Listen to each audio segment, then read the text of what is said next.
Hello friends, welcome back to the channel Learn with Art.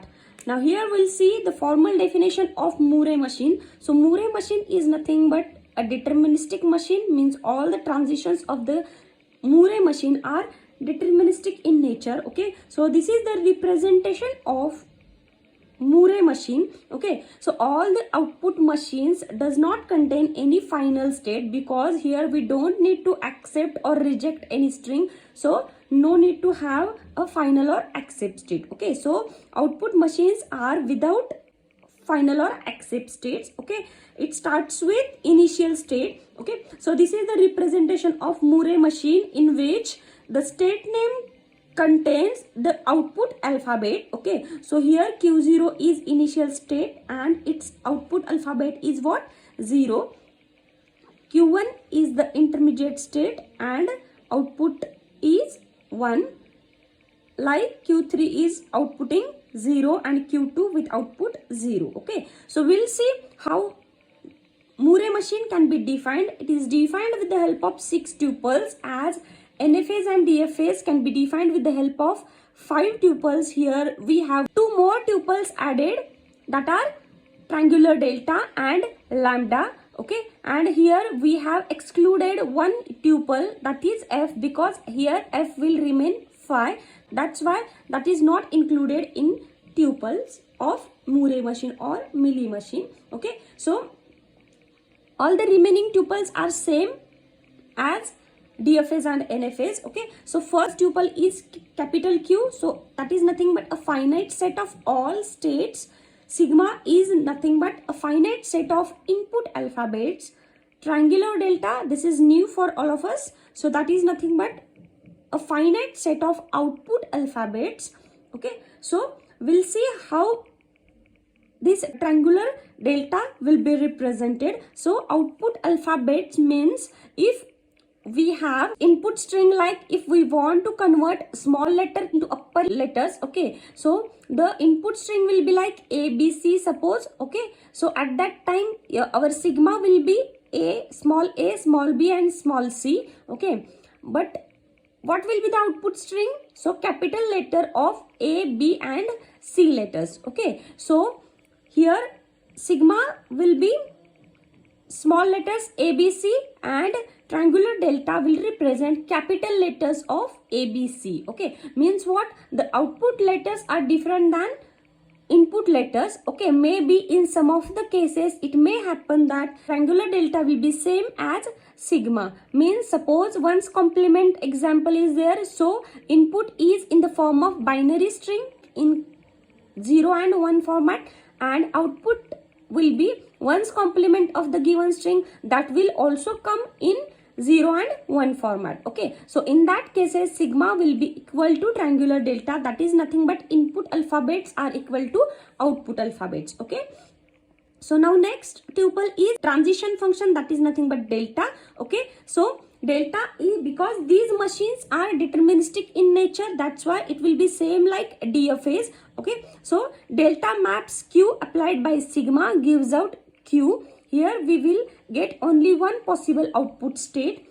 Again Q0 is nothing but the initial state, and lambda is nothing but the output function which maps Q directly to the set of output alphabets, because output alphabets are dependent on current state itself. Okay, because it does not dependent on any other factor, it is dependent on present state. That's why lambda maps Q directly to the triangular delta. Okay, so this is the representation of Moore machine.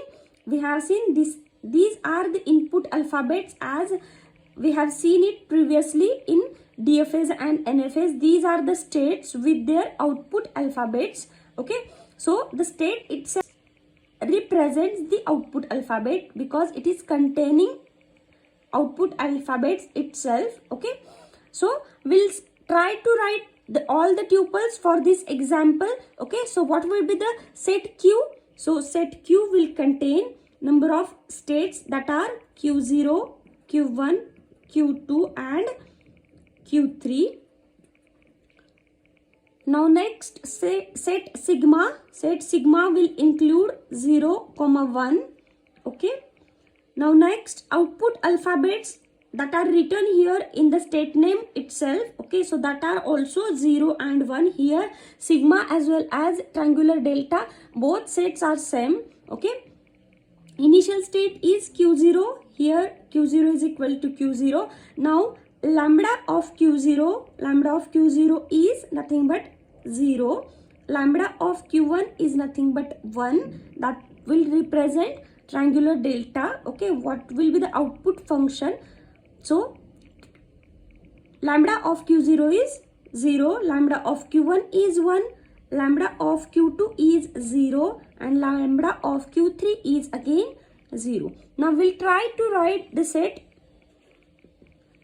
delta, set of transitions. Okay, so first we will write all the states in the first column and we'll write corresponding output symbol in the last column. Okay, so Q0 is outputting 0, that's why we'll write here in the last column. Then output of Q1 will be 1, next output of Q2 will be 0, and Q3, for Q3 it is outputting 0. Okay, so now the remaining entries will be filled like, if we apply 0 input to Q0 state, it will move to state Q3, so output state will be written here.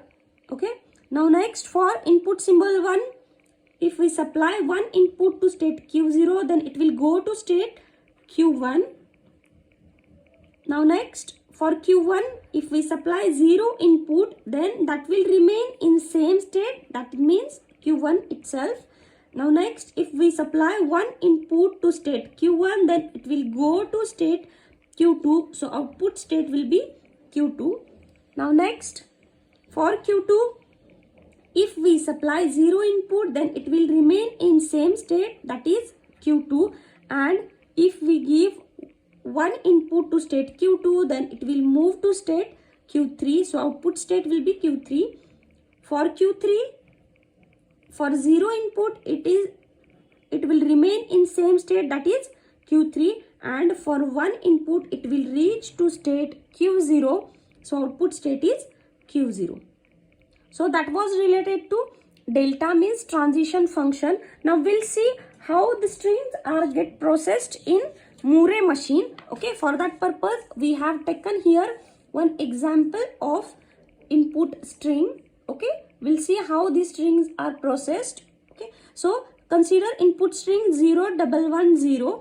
Okay, so initial state is Q0, so first input symbol is 0. If we supply 0 input to Q0, then it will move to state Q3, so we are going to state Q3. Okay, and 0 will be replaced by 0.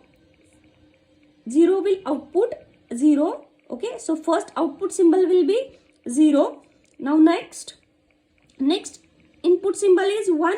So if we supply 1 input to Q3 state, then it will move to state Q0.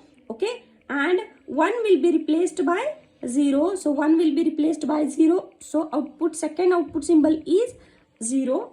Now next, we are at state Q0 and the next input symbol is again 1. If we supply 1 input to state Q0, then it will move to state Q1, and Q1 is having output symbol 1. That's why 1 will be replaced by 1. So it will output 1.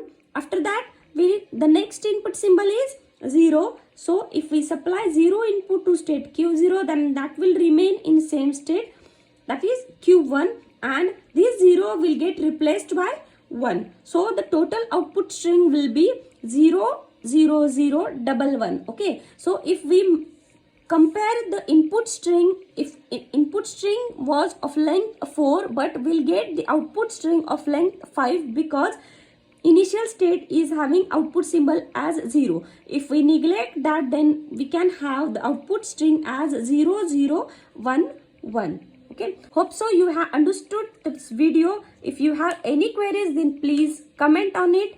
Please do like, share and subscribe to my channel. Thank you very much.